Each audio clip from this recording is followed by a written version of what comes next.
Jungja Yorobun Anyong Hashi Nika, the interpretation station, Jebek Kuship, Ilhwe Reul, Shijok Hages Subnida. Oh yes. That's that's enough for the Korean for today, I think, from the interpretation station. How was that, Robert? Was it That good? was awesome. That was Okay. awesome. And you just started learning like 30 seconds ago, so that was amazing. I thought I'd prepare something a bit special for my hopefully the new gang of the new gang of Korean fans. Yes, ladies and gentlemen, the interpretation station is back for you today with a second episode in Korean for Korean interpreters.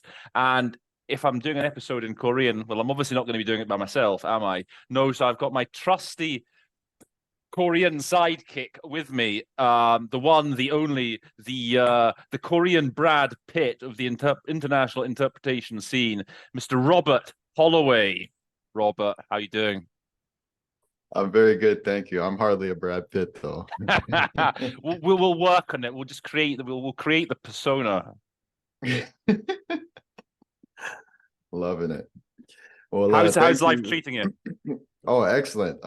I mean, you invited me back here to the interpretation station, and it's just helped me to realize that the more work that you put into your interpreting, the more work that you put into, developing your skill, more opportunities open up. So, thank you very much. I've been, practicing more and more and more consistently nowadays. So, it's boosting my confidence and also allowing me to work many different projects and meet different people. So, what more can you ask for, right? It's good to know. Well, we got a really good response for the first episode that we did. If you haven't watched it, I suggest that you do. Perhaps that was the. Give me a second to find it.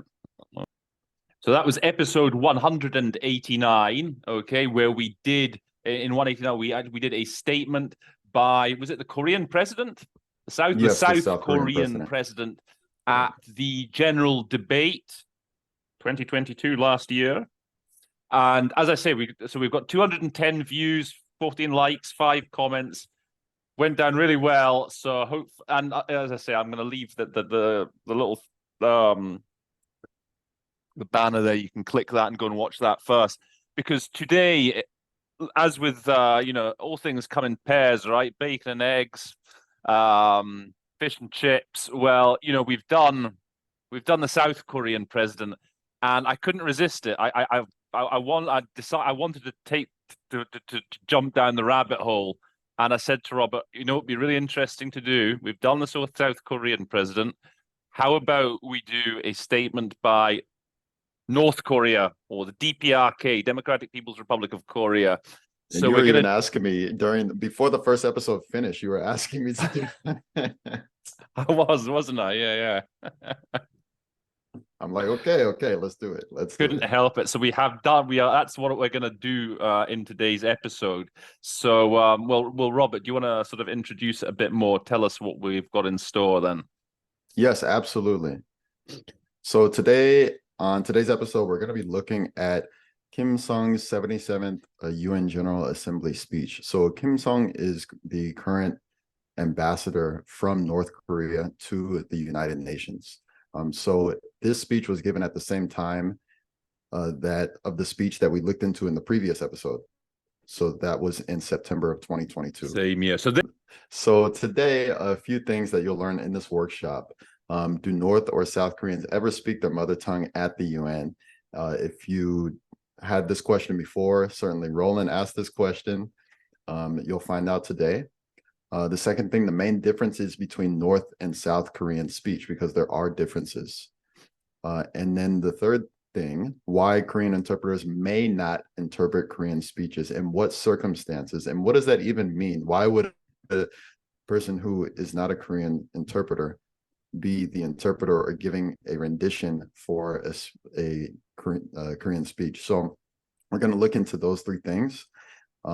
Just to reiterate, the speaker for this particular episode, the person giving a speech, is North Korean Ambassador Kim Sung from the DPRK.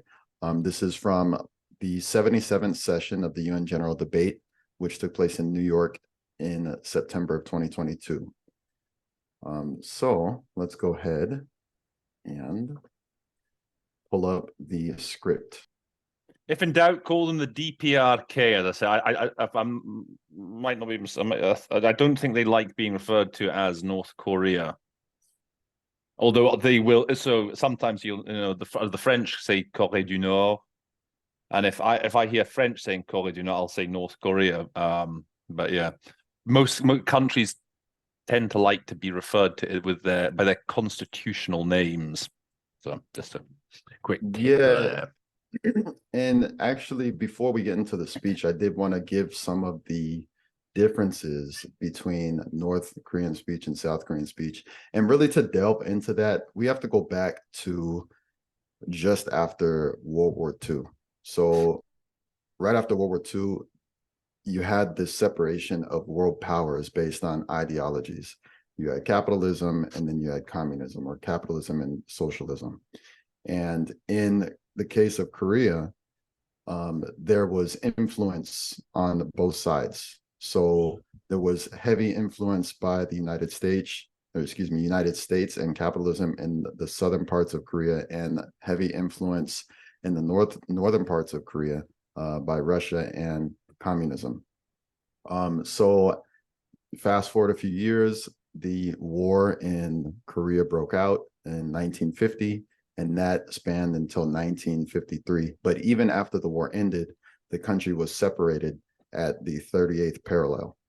And however, the countries developed based on kind of the superpower that had influence over their region.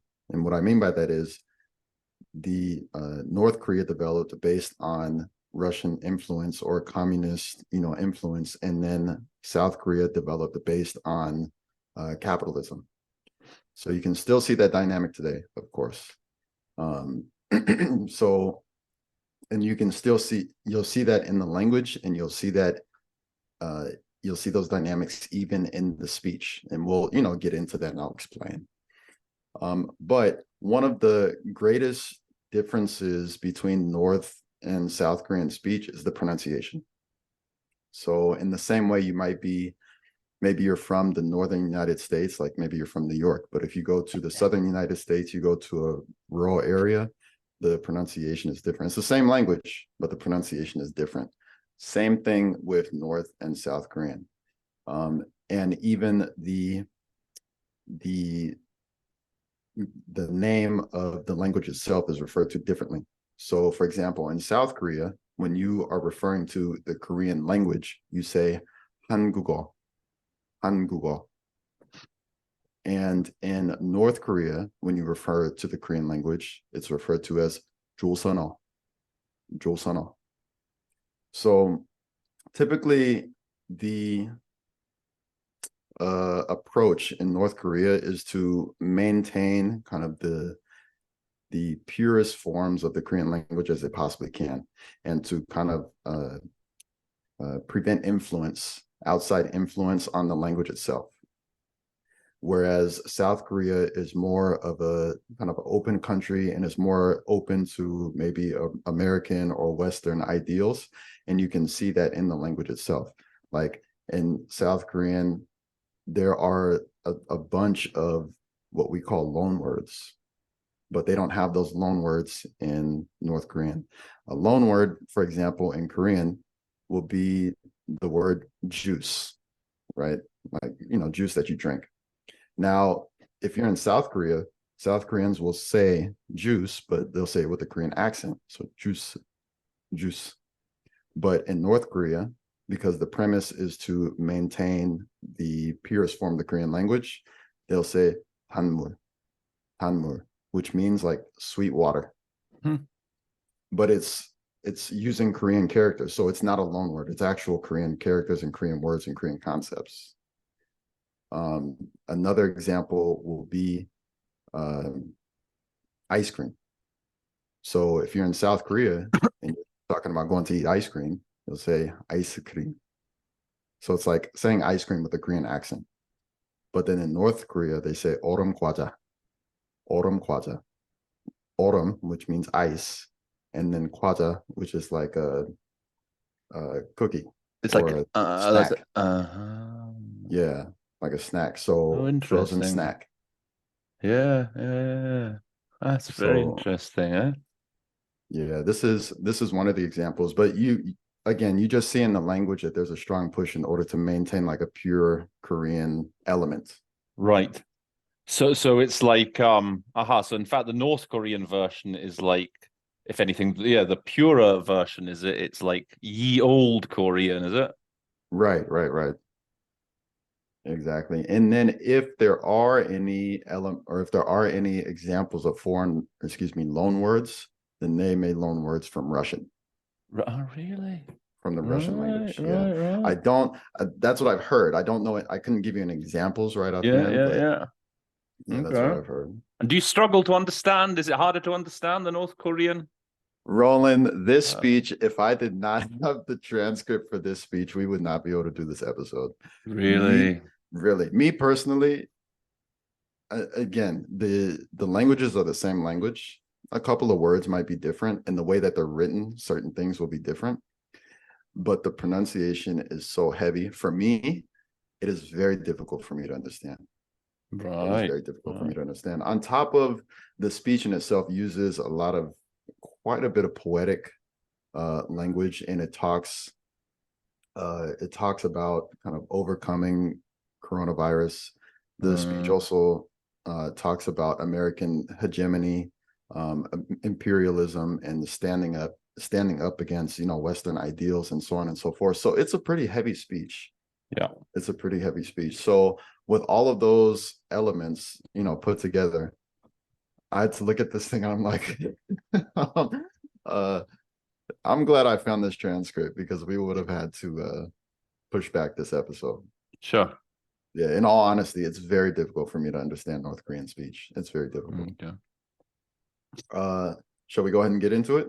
Let's do that. Let's do that. Now, just before we get into it, I would just advise you what I would do if I was you, if I was a budding Korean interpreter. So in the description box, I will put links to the original audio, okay, by the Mr. Song, beg your pardon. I will put in the transcript in English, transcript in Korean. My advice to you is to follow the link to the audio and record yourself interpreting the original.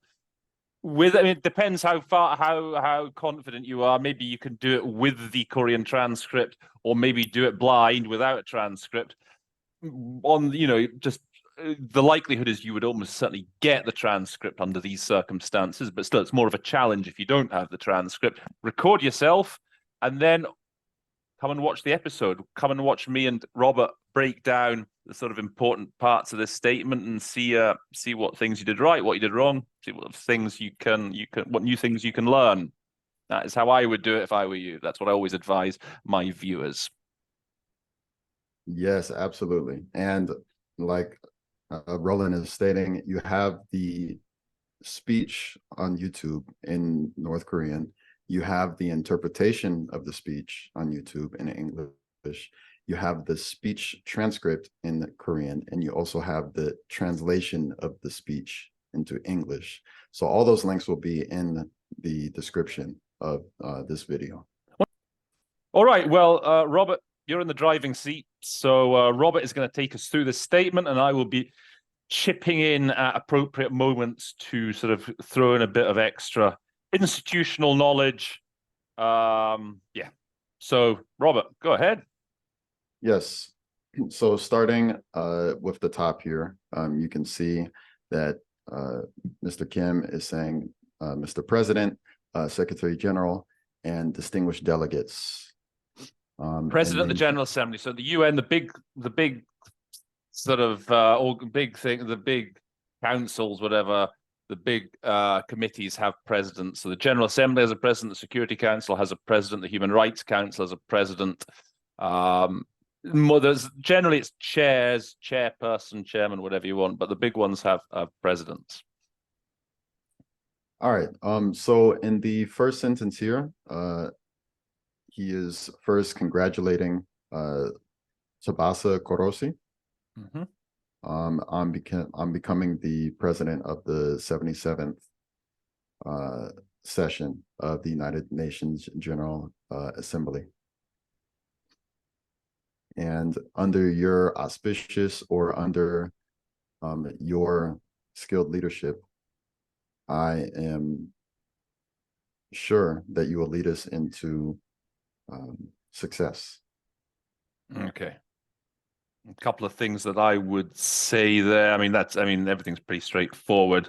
It's in the actually official translations, that's what I'm going to be going by. They use a nice under your able stewardship. That's a very nice little collocation. I talk about nice, under your stewardship. That's something you'll often have to do when delegates, congratulate the chair, the president, or the chair, or the president for their guide. Well, yeah, their stewardship. It's very good. Leadership, as Robert said, is absolutely fine. If stewardship doesn't come to leadership, is perfectly okay. And also in this one, they talk about, we trust under your able stewardship that this session will be crowned with success. I noticed they say that is such a common thing to say at the UN. Oh my God, they talk really crown. Yeah, we in French, couronné de succès. I often find myself talking about it being crowned. We trust this will be crowned. This session will be crowned with success. Very common at the UN. Very common. Okay. Okay, so make sure to write that one down so you can use it. Moreover, all of the representatives or representing countries of this meeting with regards to constructing a sustainable world for the future, for our future and the future of our descendants, and also to be able to overcome any challenges or threats. We will share in our experiences, our unique experiences, and establish shared directives or establish shared solutions. And I look forward to this meeting being a reason for us to come together in this way. Okay. What couple of things I would say again? A good word is I trust. It's very high. I trust that this meeting, like that last bit you said, but looking forward to. So trust is very nice. That in one word it can. Here in the originally talk about, I expect the current meeting will serve. I hope that the current meeting will serve, but trust can sort of replace both of those two, and it's like quite high register. So that's a word I often use. Trust. Addressing challenges, I think that's what you said. Overcoming challenges, those are good synonyms. Okay. Future generate, does he talk about future generations? Yes. Yeah. For our future and for the future of what you think you said of our descendants. So yeah, whatever's you're most comfortable with. Okay, moving forward. Now you can see here that he again addresses the president, but I do remember one thing that Roland stated, which is a very good piece of advice. When speakers are giving speeches, they often kind of in between for a few times throughout the speech refer to the president again and again. So you don't need to repeat that. Just use that as you're interpreting, use that as a time acquisition, use that for rest or use that to prepare for your rendition of what's coming up next. So you don't need to repeat that. That's right. If you're struggling, whatever, just feel free to leave it out. Yep. Yes. So the next section, 100년 일의 처음으로, for the first time in 100 years, in the third year since the virus, which has served to be a worldwide crisis, it has taken the precious lives of 6.53 million people, or as it has transformed into a subvariant with strong what's the word I'm looking for? Power of transmission and the power to evade the immune system, it has served to be a threat to the survival of humanity. And to make matters worse, through the emergence of new transmittable viruses, such as I think this was monkeypox, if I remember correctly. Monkeypox was it. That was the one that was briefly touted as taking over, wasn't it? Yeah. Yeah.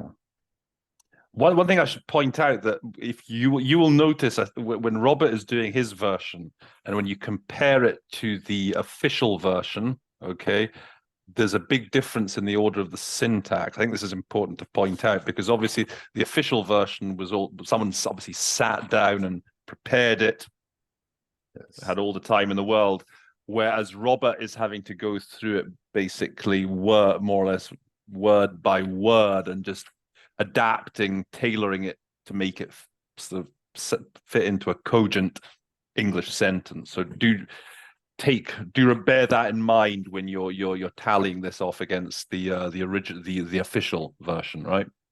Yes, absolutely. If I had like a 30-second decollage, I could absolutely do it according to the English transcript, but I'm chunking as we go. Yeah.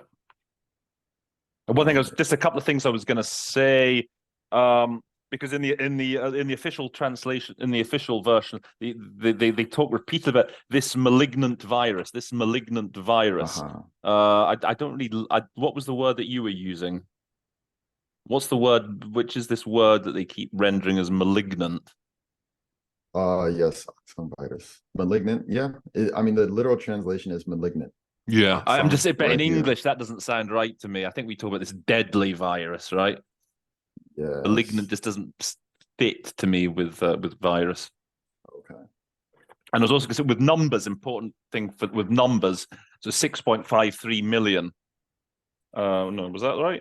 6.53 million, yeah. You don't often hear it'll be 6 or 6.5, but I thought, 6.53 is very accurate. But... Exactly. Well, what I was going to say is I will often just drop the second decimal. I would probably just have said 6.5 million. Might even have just said 6 million. Don't feel obviously with numbers, it's very important. Don't feel that you've got to get the exact number. Round up, round down, make your life easier. Okay. No one's going to, Are there ever situations where you say the exact number as much as you possibly can? Like if it's an economic related conference or, if the numbers are on the smaller side, perhaps, but if it's like if I'm in a treaty body meeting at work and they're talking about how many prisoners they have in a specific facility, I guess it's important if it's like 273 is not the same as 200. So maybe that'd be one, and then perhaps this would maybe be a Russians, like the Russians would be listening in, and then I might feel obliged to try and get the exact number.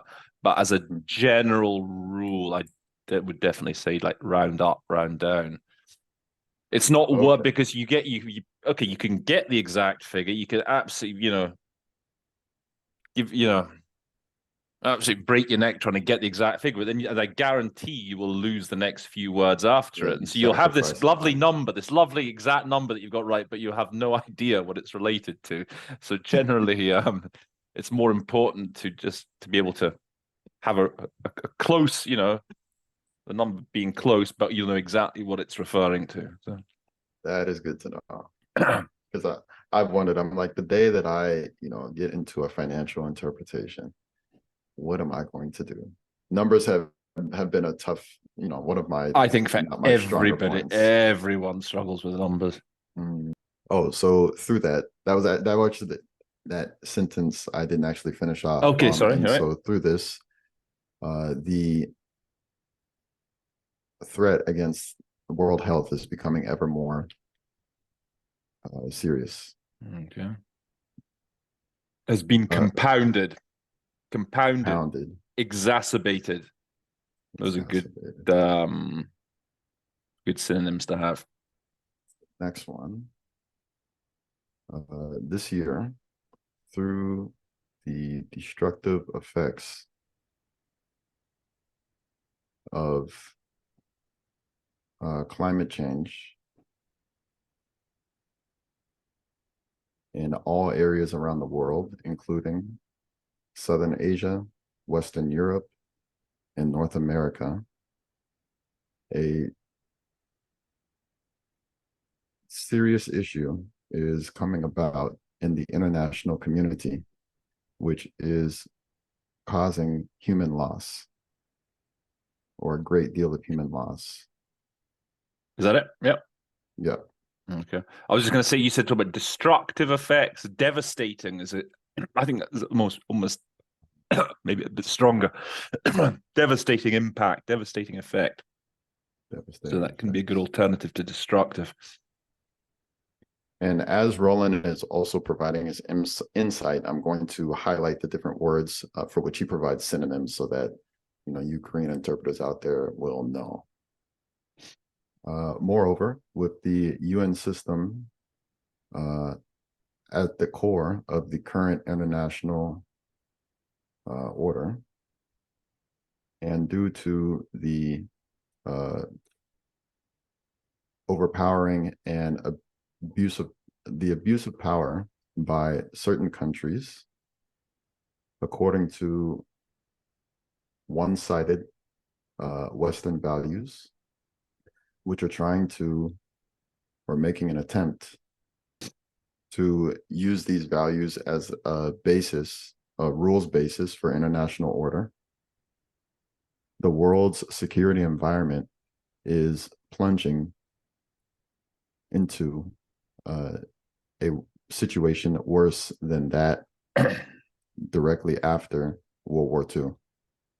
Okay, very important concept to be comfortable with, the rules-based international order, the rules-based order.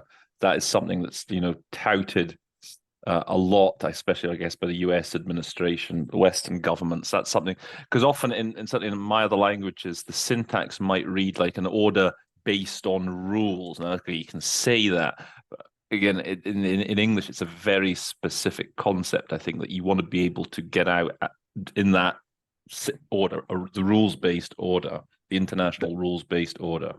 That's how excuse me, that's how it is in Korean, actually. Okay. What you were saying, yeah, international order based on rules. So rules-based order. Yeah. Based order. And then there's these two words. I mean, I think you might, so in the official the official translation, the constantly in this talks about high-handedness and arbitrariness. What is that? What are those words in Korean that keep coming up? These would be the words here, and this Kangkwon would be like almost like a system of power, or I don't want to say imperialism. I think arrogance. I mean, is arrogance, would that sort of fit into one of these? No, like authority or influence. Okay. Like powerful authority or powerful influence. And then this one would be abuse of power. Okay. So the speechwriter actually took a very poetic path into kind of finding synonyms for these particular words. Okay, yeah, which are repeated many times, we'll see in this statement. Right. I was wondering because in the official keep talking about high-handedness and arbitrariness, which are all right words. You got willfulness is another sort of synonym there. I was getting a bit poetic myself, right? I was thinking caprice and whimsy. Owing to caprice. I would never have done that. You say that the North Korean dialect, it's like gets better, it's very much more pure, right? older sounding. I think caprice and whimsy. Right. You have to pick your moments when you can use stuff like this. So perhaps, well, the Korean delegate would be looking out to hear high-handedness and arbitrariness. But yeah, maybe you can drop, if you're going fast, you could drop one of these. Maybe this abuse of power by itself Absolutely. would fit the bill perfectly well. Whenever you have like two synonyms like that, that's always an option. Okay, just drop one Just of them. drop one of them. Yeah. The best part about these speeches is that the sentences are like an entire paragraph long. I was saying, yeah, geez, yeah, you want to be looking at that with that sort of thing. You want to be breaking them up into smaller sentences. Yes. Yeah, when you got like Latin American Spanish, they can have these long rambling sentences. You really want to try and break them up into smaller, little, more manageable packages. So how would you do that? Can you actually show them how you might do that with this paragraph? Yes, absolutely. So first, there's an intro word here, which means the reality, or like the reality is, and then you say whatever is next, right? So I would state this. Now, typically, if it's a shorter sentence, once you get the subject, you can get the intro. And if there's a subject, which is the subject here, then you get the subject, and then you go straight to the end, and then you pull your verb, and then after that you do the middle. But the reason I'm reluctant to do that is because looking at the paragraph, it's so long that the subject, and it might be broken up into two sentences. So then I'm, kind of starting with this. I have to check if there's a break in the middle, like if there's a break in the sentence, or if there is another sentence being started here. And if not, then I can kind of go back and forth. A lot of stuff that goes on in the head, right? Put this over. The reality is that the world calamity brought about by inexplicable grief to humanity more than ever promotes the unity and solidarity, as well as cooperation amongst members of the UN, and is calling upon each one's role and responsibility. Okay, so it's interesting. One of the expressions that you use there. Okay, you talk about inexplicable. What did you talk about? The inexplicable. Yes. What was the word? What were the words that you used? Inexplicable. It might have been grief. Grief. Okay, so I think he's quoting the UN Charter here, because he also talks about this. Okay, in the official translation, scourge of world wars. Which are the words there? Oh, okay. Segregation. Yes. Okay. So this Here we go. sounds to me like direct quotations from the UN Charter. It'd be interesting to see if you tallied what the words he uses here with the Korean version of the Charter. But and then specifically the preamble of the Charter, because if you just give me 1 second, as I say, if you're wanting to work in this sort of field, you want to know your UN Charter, especially your preamble. And at one point, I did know the preamble by heart. I have forgotten it now, I must confess. But for example, so it reads, "We, the peoples of the United Nations, determined to save succeeding generations from the scourge of war, which twice in our lifetime has brought untold sorrow to mankind." So that's, and to reaffirm faith in fundamental human rights, the dignity and worth of the human person, etc., etc. So this to me sounds like classic quote from the UN preamble. So yeah, untold sorrow they talk about, and the scourge of 2 world wars. Yeah. Untold sorrow, indescribable misfortune. That's pretty much quote on the preamble. Was there anything else then? Was there anything? Yeah, you finished the paragraph, right? Yes. Okay. Was a particularly hard paragraph, was it? It was, yes. Yeah. Okay, let's carry on. Yeah. Once again, refers to the president. So, Mr. President, last year, the for the with regards to the variety of challenges faced around the world, the DPRK was no exception.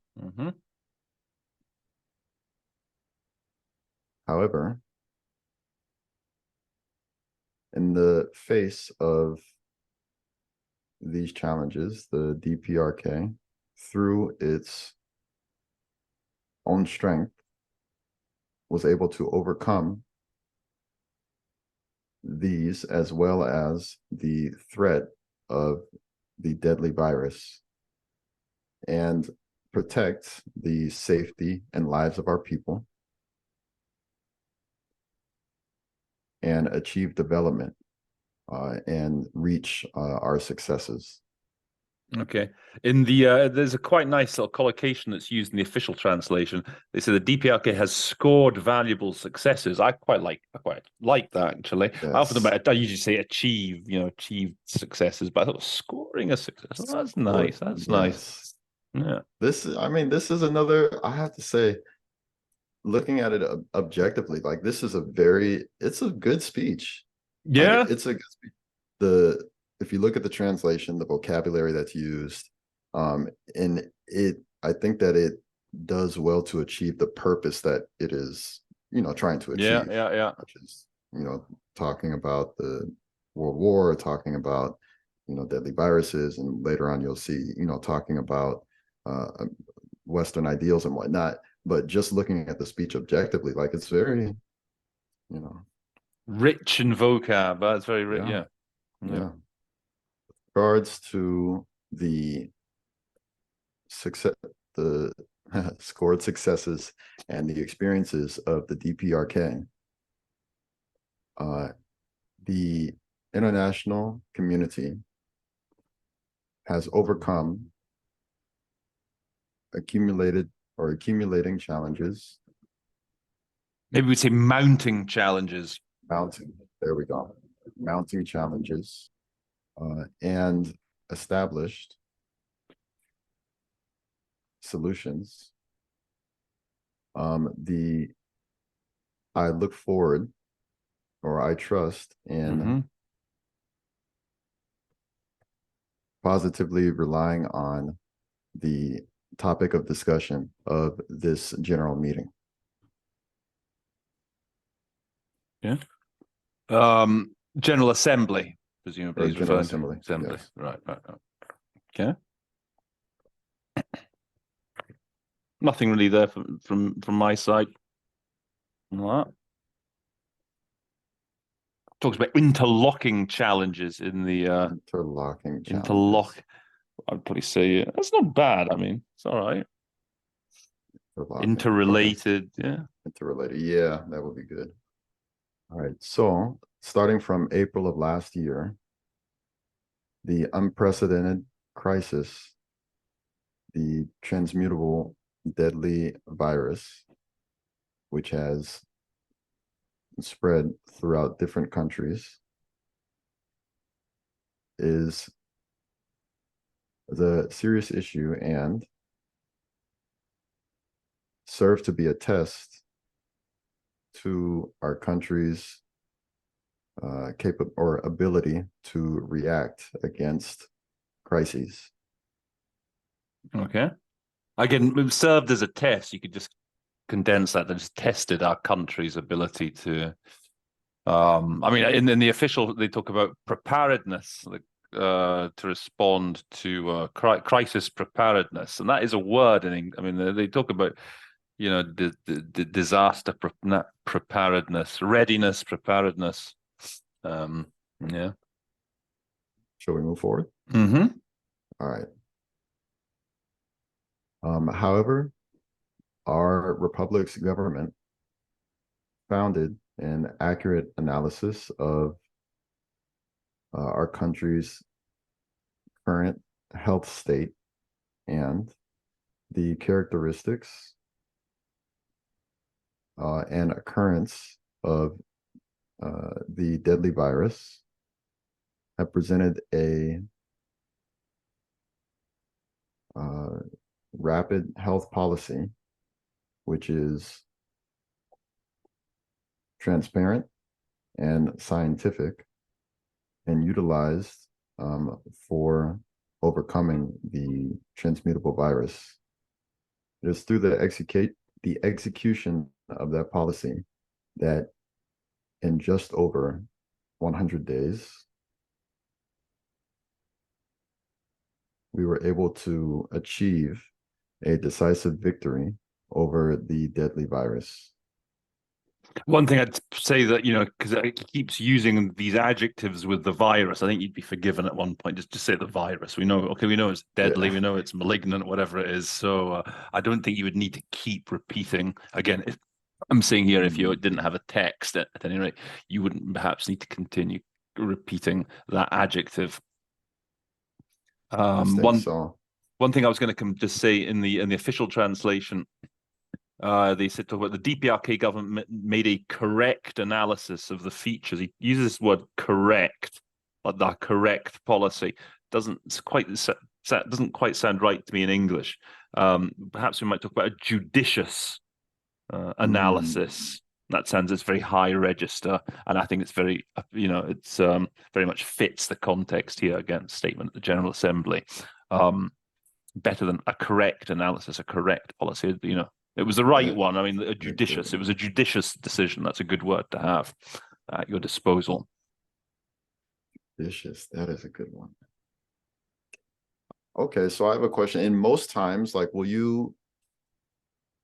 if it is a speech like this that has, kind of a myriad of adjectives, in the beginning, do you take the approach of, like, in the beginning, you'll try and hit all these different adjectives like deadly virus or judicious analysis or this, and then as you move more into the speech, as they're repeated, you just kind of leave them out? I would say so, because I'm going to be tiring as well, and it's right. And just to again, just to sort of for the sake of my own sort of stamina, my own ability to get through it, I will probably start to drop adjectives and just assume that the speaker, you have to sort of assume that the audience knows that you're referring back to that same virus. Yeah, you have to sort of use your intuition to an extent. Yeah.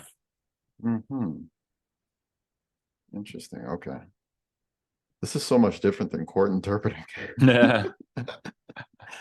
Court interpreting, you're hitting every single thing all the time. Right. So yeah. All right. Yeah, it's a different approach, isn't it? Yeah, I guess. Yeah. You can't. I guess with court interpreting, I guess you're getting it's like back and forth, but here when it's just one long statement, you have to just sort of save your energies a bit. So you can't approach the two. I've never done court interpreting, but I think you need to adopt a different approach. It's not the same. Yeah, absolutely. Okay, so there are some words here I definitely have to look up before we started today. But anyway, with the high level of organization and voluntary unity of action, and through the societal ethos of helping one another,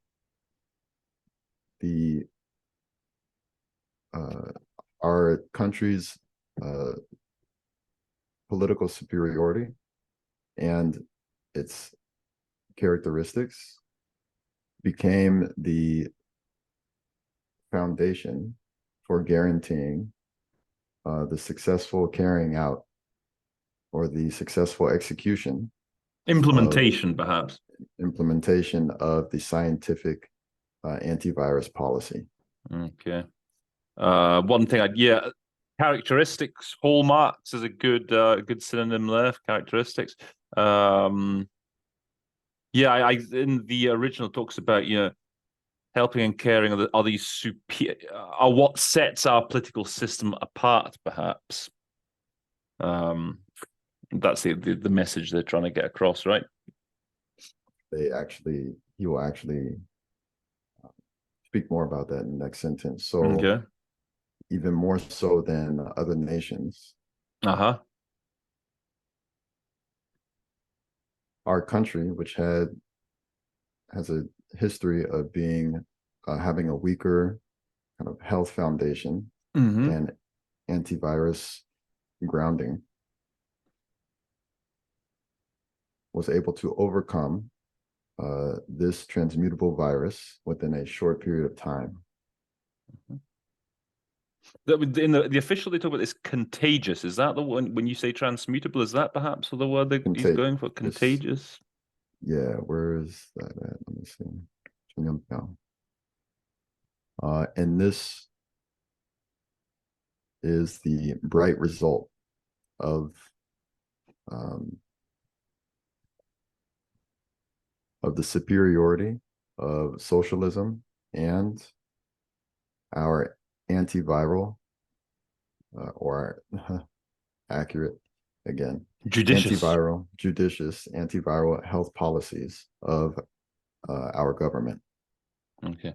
Perhaps outstanding result. I don't think we'd say the bright result in English. So always lean towards using the word that you're more likely to say in English rather than rendering the original Right, adjective, for verbatim. example, verbatim. Yeah. So the DPRK government, while taking heed to the uh, rest of the world and other countries or other nations health crisis situation, has actively taken action for any health crisis that may occur now or in the future. And in order to guarantee, or excuse me, and has accelerated the construction of, we had spoken about it earlier with regards to the nation's like a capability, like Mm-hmm. antiviral capability or health.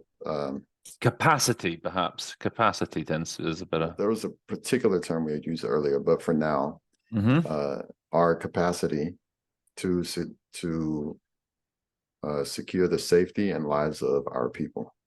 Okay. One thing I'd say there from the way you did it was you said the DPRK, while taking heed of the situation of the countries. My inclination is I'd want to perhaps be avoiding getting lost in sub clauses. And I would perhaps just say the DPRK government takes heed of the situation in other countries. At the same time, it's doing blah, blah, blah.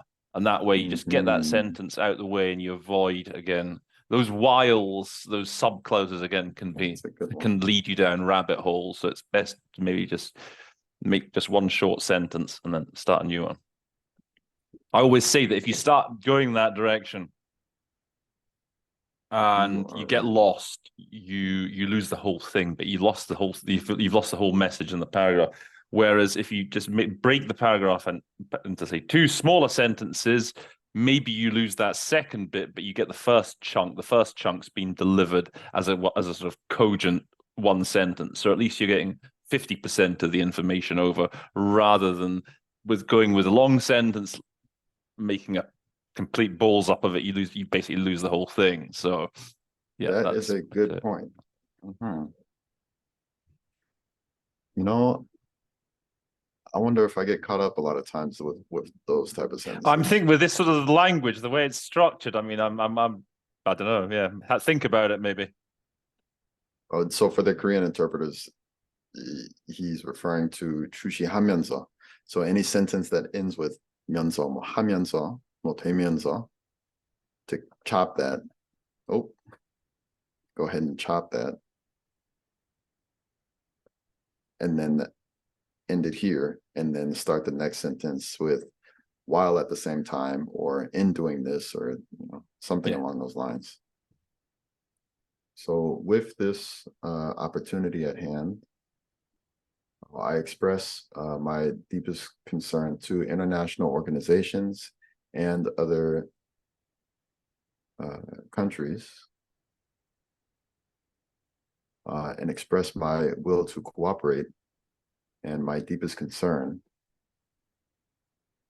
to other countries who are showing the same concern for our or kind of our health policies, or our fight against, this virus. Again, just at the start that you said, with this opportunity in hand, again, just I take this opportunity, don't feel like you have to render word again verbatim the words that are coming, because in English we just say, I take this opportunity to whatever it was, thank. Okay, let's move on to the next paragraph. All right, so the DPRK government has achieved new successes and progress without cessation for the development of our citizens' livelihood and for the development of our country, while in the midst of these unavoidable handicaps brought about by the world health crisis and climate change. Gosh. Again, I would perhaps, when you tagged on while dealing with difficulties, I would just maybe sort of just say, and this, despite difficulties, and that sort of closes the first half of the paragraph, as makes it as one sentence. Whereas if you just say this while, it's like the sentence trails on, and a sort of listener probably would, to be able to digest it properly, wants the sentences to be closed, as much as I say, just to be able to digest one package of information, then he can start focusing on another. So again, keep that in mind. All right, let me start working on chopping these up a little better. All parts of the economy, including agriculture and various industries, are moving forward with assured and stable progress.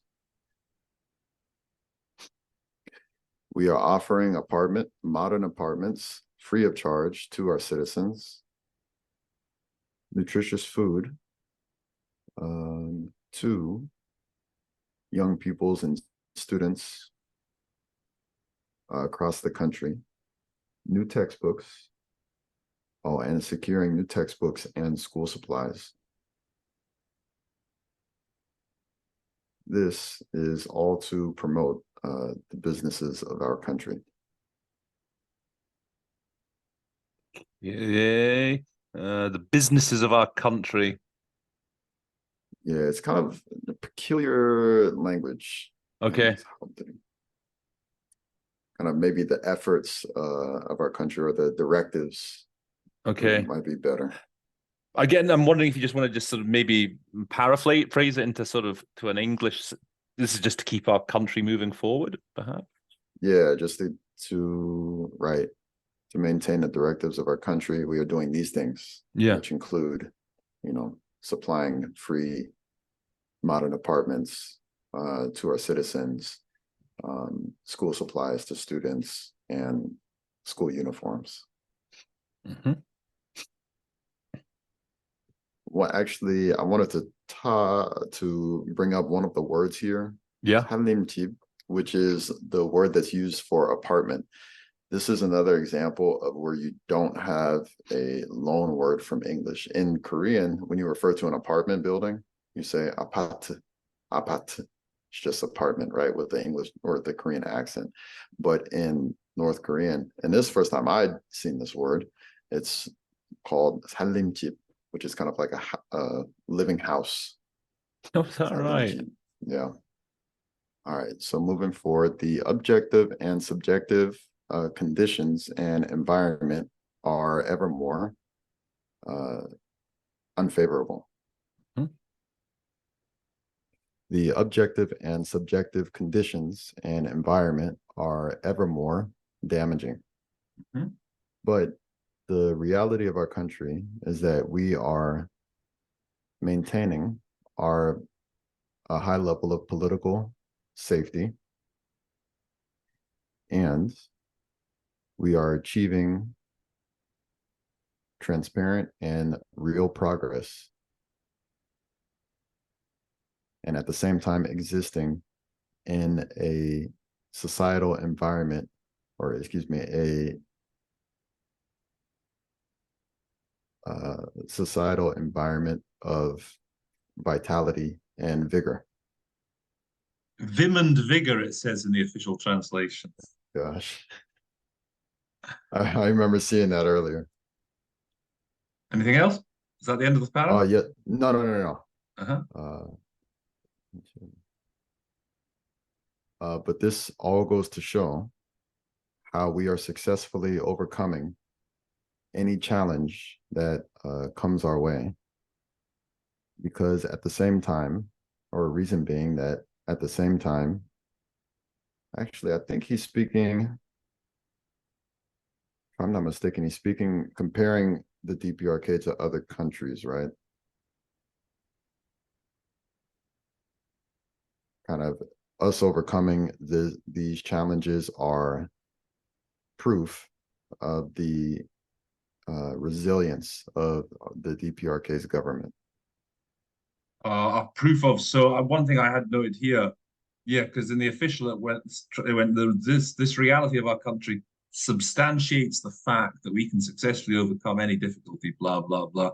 A good thing in English is testament to, this is a testament to the resilience of our country, a testament to the fact that we can achieve these things, as opposed to a good antonym here is an indictment of. So if it's something bad, it's an indictment of the failed policy of of whoever it may be. So a testament to versus an indictment of a good pair of antonyms to have. Okay, so next paragraph. Again, Mr. President. Okay, so the successes that the DPRK has achieved in its societal realm, or in its national societal realm, were by all means not achieved in a peaceful and quiet environment. The current security environment of the Korean Peninsula is not able to escape from the vicious cycle of rising tensions due to the United States and its followers in their view of a hostile North Korea.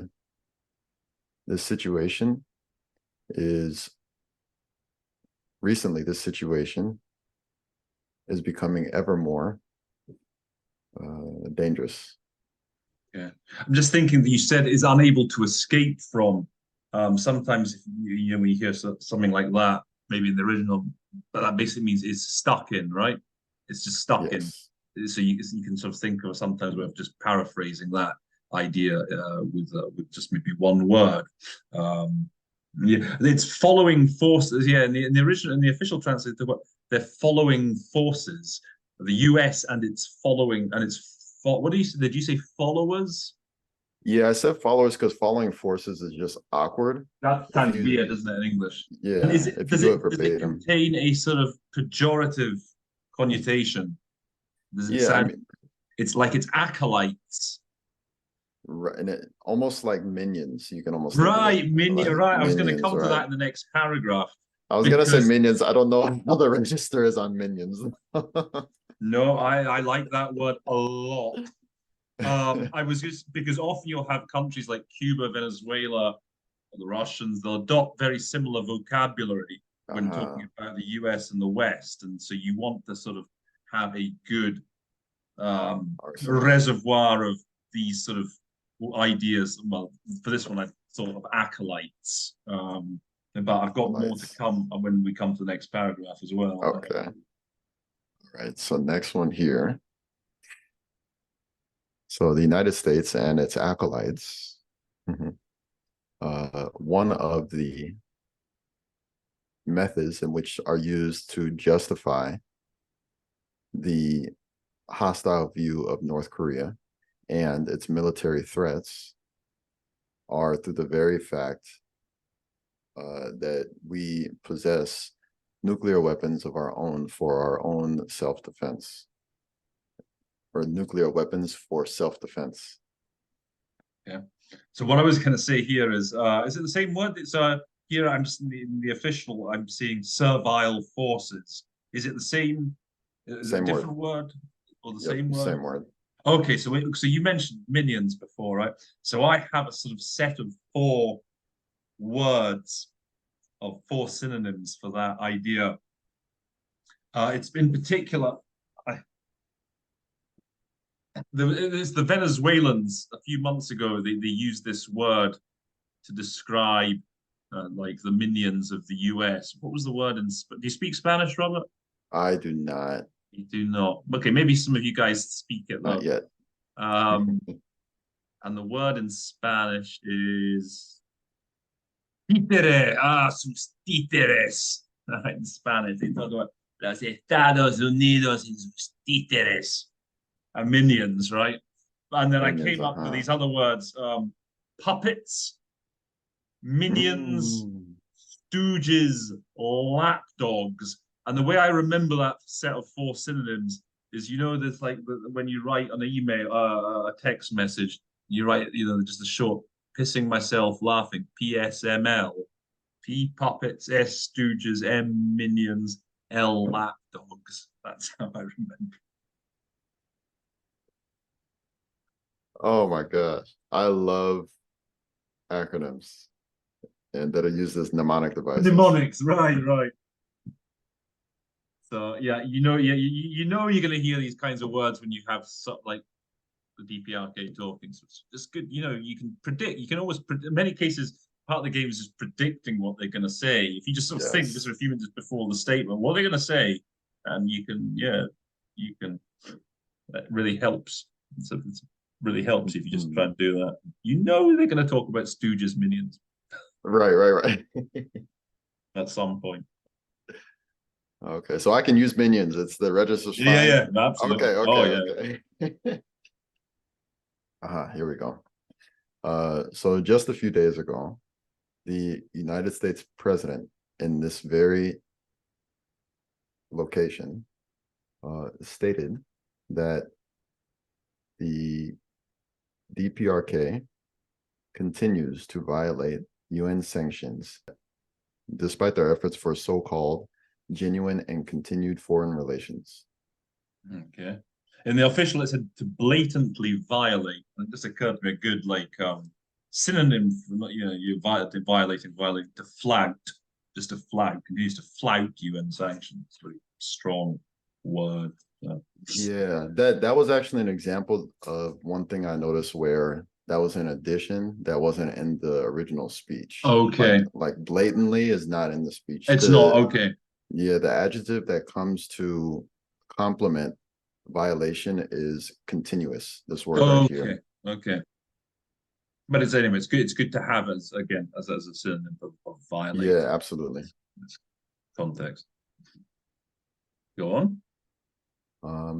And then I would like to clarify that the United Nations sanctions, which put pressure on the DPRK, stating that we did not follow or adhere to certain provisions which were made one-sidedly by the United States. Or unilaterally, perhaps. Thank you, unilaterally. We have never acknowledged those sanctions, and in the future, we will not acknowledge them. Recognize might be more, I Recognize, think, there we go. more appropriate. I think the stronger, I think, idea. We're not going to recognize these resolutions. Yes. So, and the word that Roland is referring to is 인정하다 for the Korean interpreters. 인정한 적이 없으며 앞으로도 인정하지 않을 것입니다. Around the world, aside from our country, there are several nations that possess nuclear weapons. However,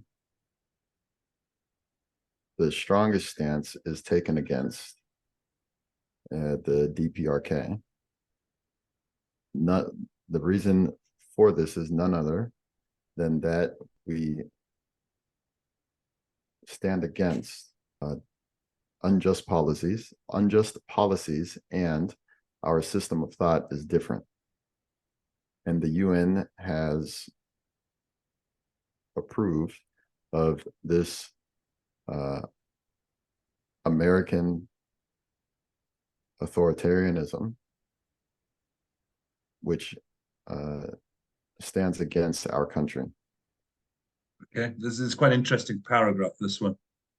So yeah, number of countries in the world who possess nuclear weapons. This is just some additional knowledge. So they're referred to as the nuclear weapon states. Countries that don't possess nuclear weapons are called non-nuclear weapons states. Now, I don't know how in sort of a couple of my languages, that like literally is like states who do not possess nuclear weapons, but the simple way to call them is non-nuclear weapon states. That's how it's spelled. Nuclear weapon states, non-nuclear weapon states. Is there an acronym for that that's used in NWS? Unlikely to be used, to be honest. I think you just say non-nuclear weapons, nuclear weapon states, non-nuclear weapon states. I don't think you would use the acronym there, to be honest. And then, okay, you also said the UN approved of this US authoritarianism. So a better word often approved is to condone, I think perhaps is a better, encapsulates the idea more. It's almost like just sort of, okay, you can just do it. But approving would be like to go, yes, very good, very. I think the idea is perhaps it just condones it. It's like, just lets it happen. Often it just depends on the context, which is the better one to use. What did we have? Anything else there? Yeah, that I think that was it. Did you talk about provoking the independent DPRK? They talk about in the official translation, they talk about antagonizing the DPRK, antagonizing, provoking. Good set of synonyms there.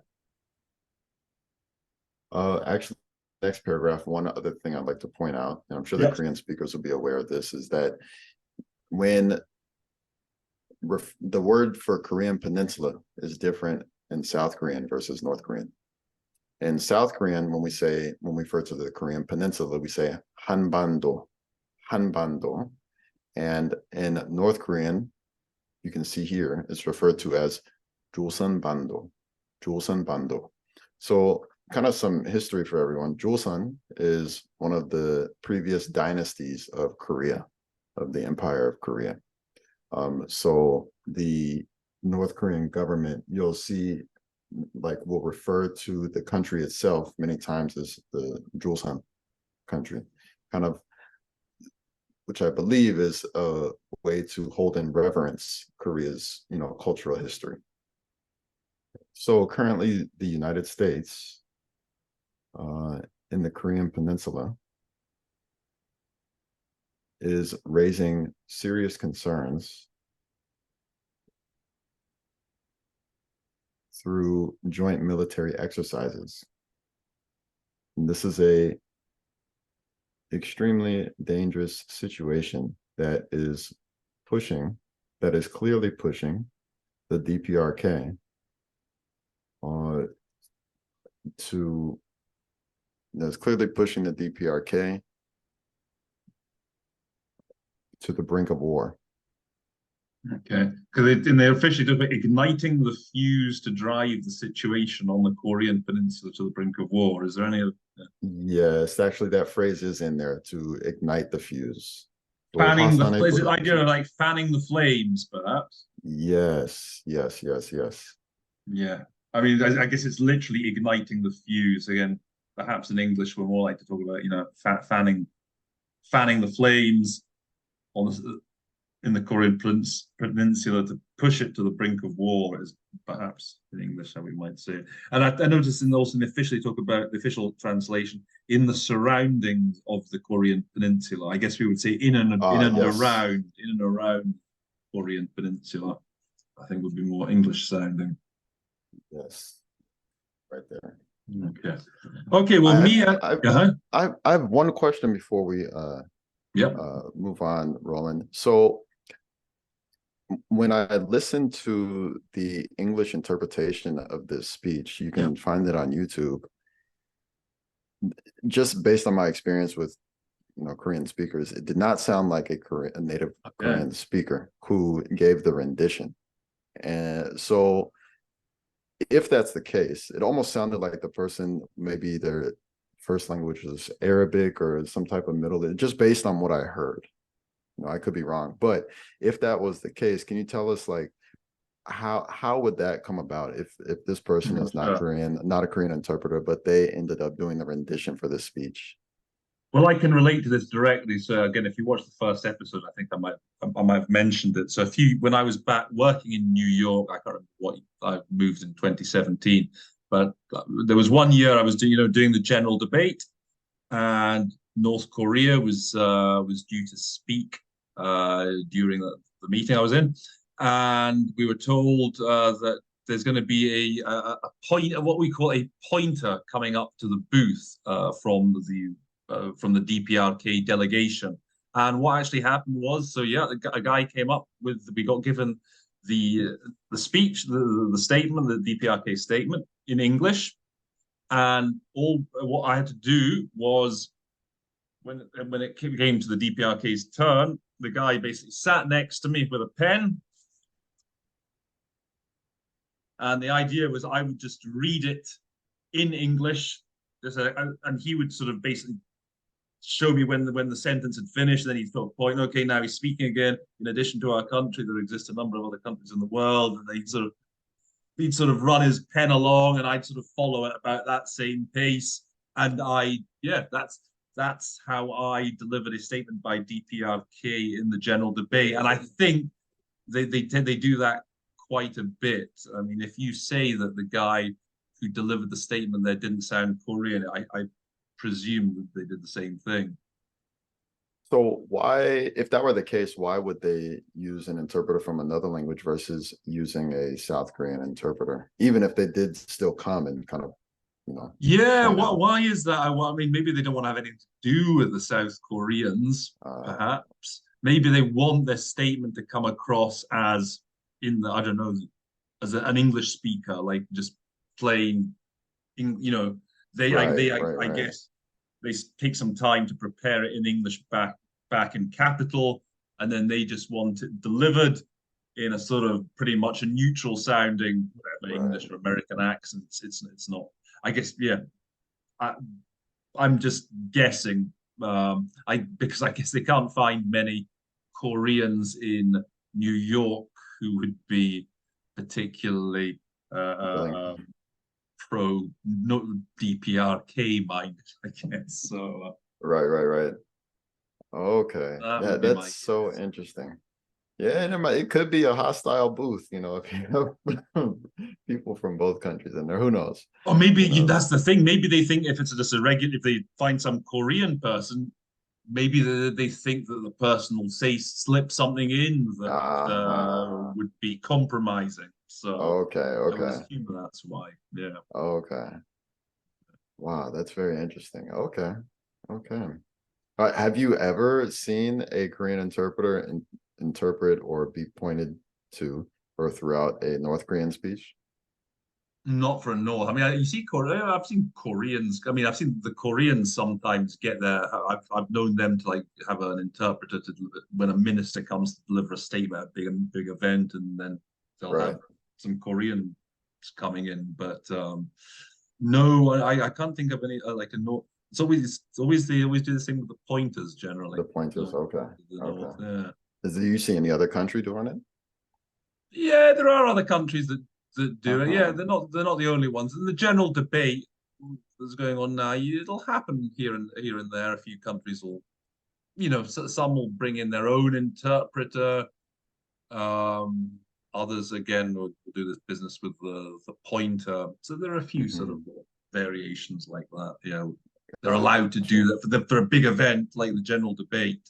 You have presidents out there who just don't speak English. That's the only language they know is literally their own home language. So they need someone to come in and either interpret into English or act as a pointer. Yeah. Okay. That is very interesting. I would have never thought. Yeah. You get all sorts at the UN, all sorts of things. Well, ladies and gentlemen, me and Robert are actually going to wrap it up there for today because there's a lot of meat in this statement, and I think we're a bit ambitious. We thought we were going to do it in one episode, but we're gonna make it a sort of two-parter. We've got to about halfway. Like I say, all the relevant links can be found in the description box. So you go and give it a practice. Go and give this statement a try. Judging, perhaps you want to try it with the transcript. Maybe it'd be easier with the transcript there in Korean. But so me and Robert will come back to do a second episode. Robert, Robert, final words from you, perhaps. What would you like to say to the viewers? Any final words? I would say, for those who do not speak Korean, who are interested, in this video, you did learn about the differences between North Korean and South Korean language. It's the same language, mostly pronunciation. You get some words that are different.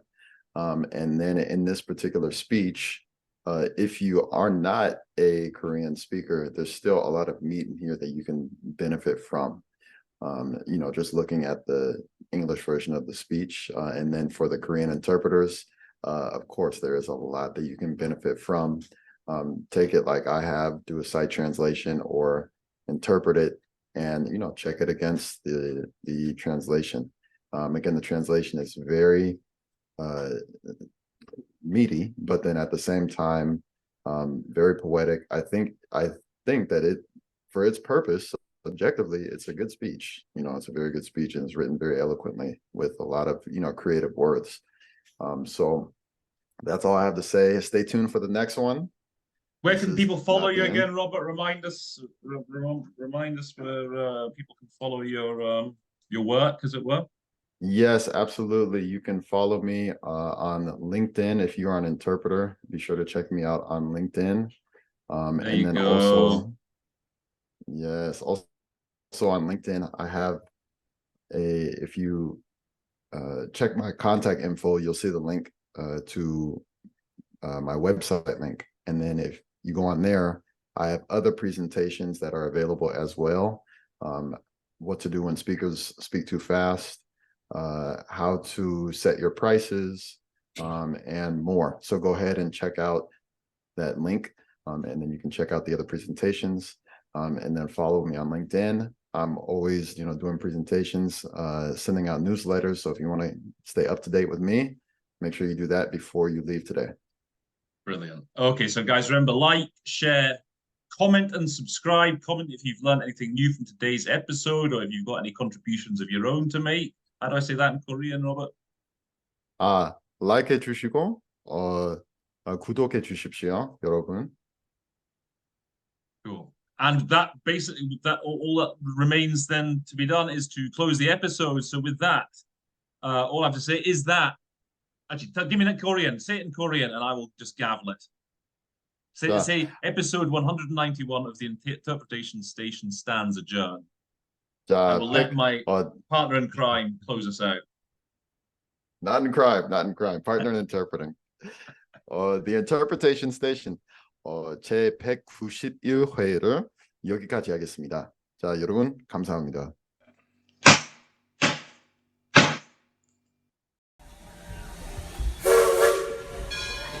The train is now leaving the interpretation station. We hope you enjoyed your visit. Until next time, folks.